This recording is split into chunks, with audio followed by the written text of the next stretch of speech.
राज्यातील लाडक्या बहिणीसाठी मोठी आनंदाची बातमी समोर आलेली आहे. आता मार्च आणि एप्रिल व तसेच मे, मार्च, एप्रिल आणि मे या 3 महिन्याचे मिळून तब्बल ₹4,500 एकत्र खात्यात जमा होण्याची शक्यता वर्तवली जात आहे. महिला व बालविकास मंत्री यांच्या अधिकृत संकेतस्थळावरून अशी माहिती मिळाली आहे की हे पैसे नेमके लाडक्या बहिणींना दिले जाणार आहे. आता त्यामध्ये जवळपास मार्च, एप्रिल, मे या 3 महिन्याचे असे तब्बल ₹4,500 दिले जातील अशी शक्यता आता वर्तवली जात आहे. मित्रांनो, राज्यातील अनेक महिलांना मार्च आणि एप्रिल महिन्याचा हप्ता अद्याप मिळालेला नव्हता.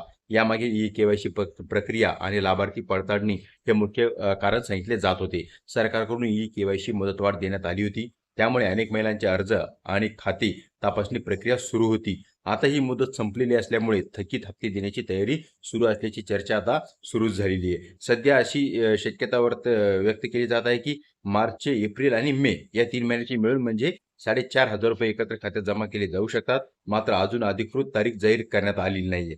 सूत्रांच्या माहितीनुसार मे महिन्याच्या दुसऱ्या किंवा तिसऱ्या आठवड्यात हप्त्याबाबत मोठा निर्णय घेतला जाऊ शकतो. ज्या महिलांची ई-केवायसी पूर्ण आहे, आधार लिंक आहे आणि बँक खाते सक्रिय आहे, अशा महिलांच्या बँक खात्यामध्ये हे पैसे दिले जाणार आहे. जर तुमची ई-केवायसी अद्यापही बाकी असेल तर ते तात्काळ पूर्ण करून घ्यावे.